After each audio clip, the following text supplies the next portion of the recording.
All right. Hello, everyone. Welcome to October 28th meeting of the Lafayette Design Review Commission. I'm calling today's meeting into order. We start the meeting with a roll call. Travis Kauser, present. Armand Hadilou present. John Gray, present. Richard Stanton, present. Thank you. With 4 of the commissioners present tonight, we meet the quorum. We are going to move on to the next item, adoption of the agenda. Do I have a motion to adopt the agenda? Motion to adopt. Second. All in favor, say aye. Aye. The agenda is adopted. We are going to move on to the next item, public comments for items not on this or an upcoming agenda and within the purview of the commission. We don't have any raised hands here. Do we have any raised hands on the Zoom? If you're joining on Zoom and would like to participate, please raise your hand. There are no raised hands. Okay, thank you. So we are going to move on to the next item for meeting minutes from October 15th BRC meeting. I noted one thing on the minutes. It says that there was something to be confirmed with the city attorney about the donations to the city theater. Just wanted to confirm if that's been. Yes, that's been. Okay. Do we have any changes or? There was one minor correction or question in the minutes on page 4, line 22. There was a question whether Commissioner Stanton or I made a comment. It was Richard. I also made a comment on the driveway. Go ahead. Nice to meet you. Thank you. So with those changes, do I have a motion Is to someone adopt the minutes? Second. Okay, thank you. I'm not gonna vote, but all in favor, say aye. Aye. Thank you. With 3 of the commissioners voting in favor, we are gonna adopt the minutes. Then we are gonna move on to item 7A, GR 13-24, Wise Patterson, R20 zoning request for a grading permit to move 1,260 cubic yards of earth, 100 cut, 1,160 fill to restore a section of the bank that was eroded and undercut, resulting in a large landslide along a portion of Las Trampas Creek with a bank depth between 20 foot and 25 foot and maximum slope of 1-to-1, requiring no tree removal at 752 St. Mary's Road. Tonight we have the project planner, Ms. Toll, to present. Good evening, commissioners. Thank you for allowing me to present remotely tonight. I just want to confirm that you are able to see my presentation on your screen before I dive in. Okay, thank you.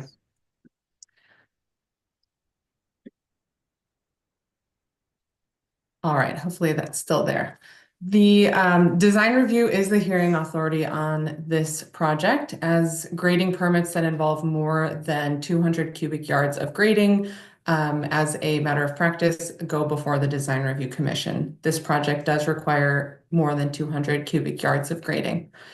The project is for creek bank restoration, stabilization, and reinforcement, and aims to return the creek bank as close to the original grade as possible, restoring the flow of Las Trampas Creek in this location.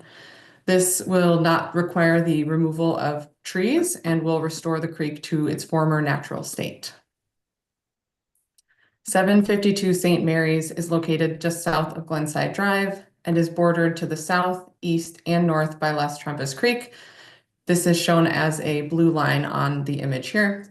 The existing residence was permitted in 2016, and an existing ADU on the property was permitted in 2019. During a period of heavy rains in 2023, debris that had accumulated in the creek caused the water to divert and flow towards the southern bank of the creek, undercutting the bank and resulting in a landslide. This image shows the condition of the creek bank after the slope failure. And to prevent further regression towards structures on the property owner had a row of piers installed in the ground just above the landslide area. And to reduce further erosion at the base of the bank, a rock slope protection layer was installed. Essentially, boulders are installed, the crevices are filled with soil, and willow stakes are inserted to help stabilize these boulders. This placed the flow line of the water back in its original location towards the north and kept the creek from scraping and eroding the south bank even more. This image shows the state of the creek bank after this emergency stabilization work was performed. That was in spring 2024, this year. The rock layer will remain, and the next phase and final phase for this restoration project involves installing repeating layers of geogrid reinforcement with layers of engineered soil. The geogrid layers are shown in this image as dashed horizontal lines. It may be faint to see on a larger screen, so I apologize. No worries, we can see them. Okay, good. The total amount of soil to be imported is estimated at 1,160 cubic yards, with a small area of soil to be removed at the top of the bank, again, to allow for this geogrid layer to be placed.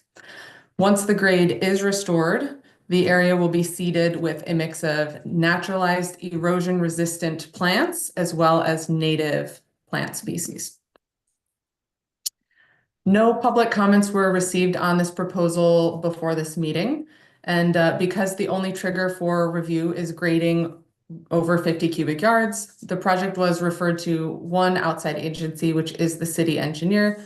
His only comment was to advise the applicant that they will need to obtain the necessary permits from the Department of Fish and Wildlife, Army Corps of Engineers, and the Water Quality Control Board prior to obtaining their permits. So staff has incorporated this into the conditions of approval, along with the following other project-specific conditions. So I draw your attention specifically to conditions number 6, 7, 8, 22, and 26 from the attachment 2 of the staff report. The first 3 project-specific conditions relate to a biologist assessment that was performed of the creek. Based on the biologist's assessment, the project should incorporate certain measures to reduce sediment getting into the creek. So that is number 6 condition of approval. The applicant is also to put into place certain protections to avoid disrupting habitat for the red-legged frog, which is a sensitive or protected species. And similar measures will be taken to avoid disrupting nesting bird populations. The condition to obtain the applicable permits from outside agencies is also incorporated here. And then finally, before the final inspection can be performed, the applicant will need to submit a certification by the soil engineer that the work was performed to the standards and recommendations of the soil report that was submitted for the project. Staff recommends that the Design Review Commission find the project exempt from CEQA under Class 33 and adopt Resolution 2024-16 to approve the project subject to conditions. And I believe that concludes my report. I am available for any questions. Thank you. Any questions for the staff? Anna, I don't believe the draft resolution was included in the material we got. Did any of you see it? I think that was missed, and I am wondering if we could give it a quick review. I would be happy to. One second.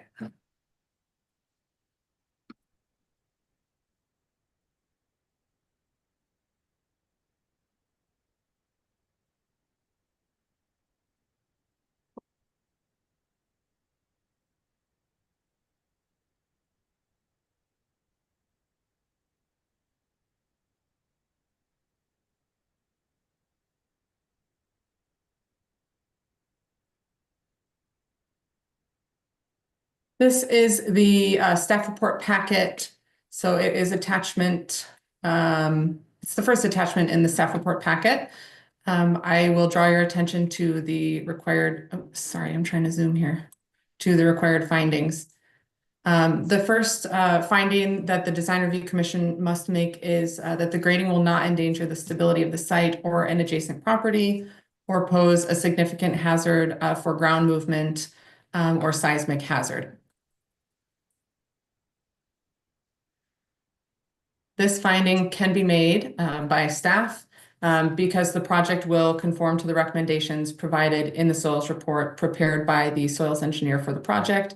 And upon completion, the applicant will provide certification by the project soils engineer that the grading is in conformance with all recommendations provided in the report.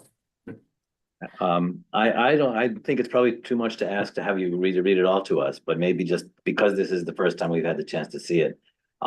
Maybe we could just give us 30 seconds with each page. To see if we have questions, if that's okay. I mean, you all agree? Yeah, that sounds. Yeah, I can do that. The you. findings for a grading permit, there are, I believe, only 5 findings to be made.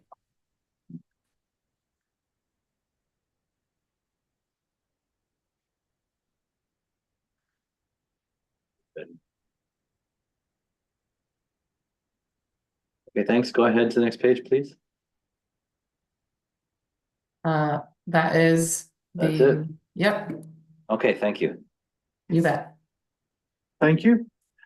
So with that, we are gonna move on to applicant's presentation. Sure. If you don't mind, yes, please.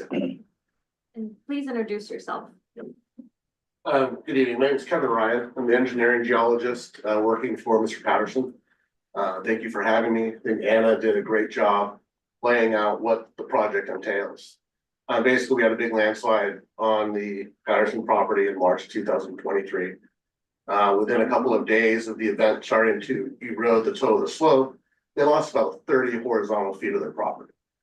We ended up with a vertical scar in the ground. It was going to want to lay itself back and regress, create a bigger problem. So we put in some stitch piers right behind the landslide to stabilize that.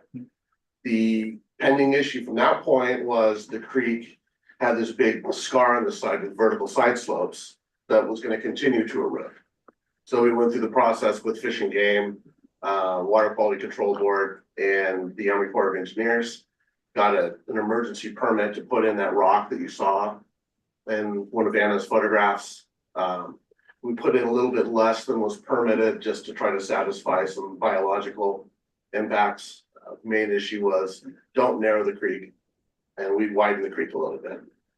We've got survey data to kind of show that. So from this point, we've got a wider creek that's going to have flatter slopes. It's going to be a little bit more water conveyance going through there. But the project as it stands now is just a bunch of rocks.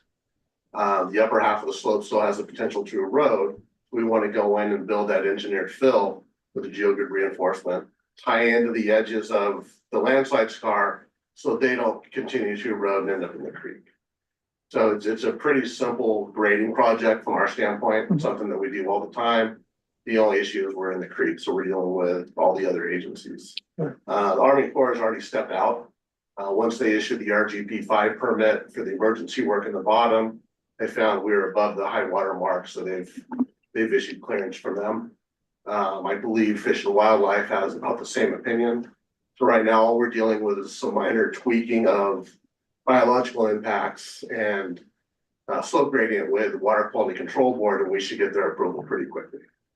But I think it's a very straightforward project. If you have any questions, I'm glad to answer them. I have some slides to back up what we're showing, but I think Anna's already showed those. Okay, thank you. Any questions for the applicant? Yeah, I have just a couple. Sure. So at the end of this, you've lost a certain amount of your flat yard space, and that's not going to be restored. Is that right? Correct. Okay. How much is that? Anna, could you scroll forward to the cross sections? I think it's about the third. Okay, go back to that last one. Okay, so the dashed line is where the ground used to be. Mhm. And then you can see where the landslide failed back to. At the bottom, it's about 30 feet. At the top, it was about 15 to 20 feet. What's going back once we build this flatter slope, they're only getting about 5 to 7 feet of ground back. Mhm. But that's not something that we're saying that you can build on or for any improvements. It's just to be able to have enough width of the fill to compact. We have to stabilize the stitch piers. So they've lost a considerable amount of ground and they're not gonna get it back. That was never the goal of the project. It was really to stop the process from continuing to eat away at the creek bank. And then my other question has to do with construction access. I presume you're working from the top only. Yes, I'm sure we don't have to say it, but it probably should be one of the written conditions is that restoration of the landscape in the yard is part of the project. I mean, it seems pretty obvious, but it's not anything I saw written. now the way we built phase one was they had a large excavator in the backyard. It dropped a small excavator down into the creek bed where we were allowed to work and built it up from there and then pulled it out. So it'd be a similar process. We'd drop So a you'll piece of equipment minimize down there. landscape damage by just, Yeah, there's a lot of landscape damage. I'm sure. Sorry. Thank you. Thank you. Any more questions? No. No. Do we have any public comments? If you're participating on Zoom and would like to make a public comment, please raise your hand. There are no hands raised. No, thank you. So with that, we are gonna move to commissioners' comments. Who wants to go first? I can start. Sure. I have no, other than just making explicit the restoration of your yard, which is pretty obvious anyway. It's work that has to be done. It looks like you're doing it right across the board. Thank you. It needs to be done as soon as possible. Thank you. Who wants to go next? Yeah, I have no particular comments. It seems very straightforward. Thank you. I have no qualms either. I would just ask, I mean, are you gonna do it in the wet season or are you gonna push it out? If there's a window of a couple weeks of opportunity, yes. There's some BMPs that we have to put in place. You know, some silt fences and make sure we're working on the rock platform and up above. We wouldn't be Sooner is in the better creek. than later, but obviously, I'm sorry? I say sooner is better than later, but obviously you're 100%. working with what you got. Yeah. But would you work in the wet? Not if it's raining. Yeah. You know, you need the ground to be dry. Doesn't get, you know, our Arenda and Lafayette clays are pretty slick. They get wet, you're not working on them for a while. So, if there's opportunities to get some work done, I think the contractor goes in there and does that. If rain is coming, then they cover the site, protect it from water and move forward. But we need to stabilize the banks. You know, otherwise we're just gonna have more silt in the creek. Good luck. Great, thank you. I also have no further comments. I think the comment that Commissioner Great made about restoration of the landscape, that makes sense, and that's to the benefit of the applicant. And with that, I can adopt the resolution. I find the project exempt from CEQA and adopt the resolution 2024-16 with the conditions as mentioned. And the condition that Commissioner Gray added as well. I'll second the motion. All in favor, say aye. Aye. So with that, we are gonna approve the project. Great. Just follow up with your project planner for the next steps. Great. Thank you. Thank you very much. Sure. Yeah. So with that, we are gonna move on to the next item, which is our volunteer for this Friday. Commissioner Cox, emailed and said he would be willing to volunteer. Perfect. Thank you. Commissioner Cass. No arguments. Right. He'll be better in 4 days. Yeah. Is he ill? Yeah, he's He not was feeling not well feeling tonight. No problem. So with that, do we have any commissioners' reports? No. Any staff liaisons reports? Nope. No. Thank you. With that, we are gonna adjourn the meeting.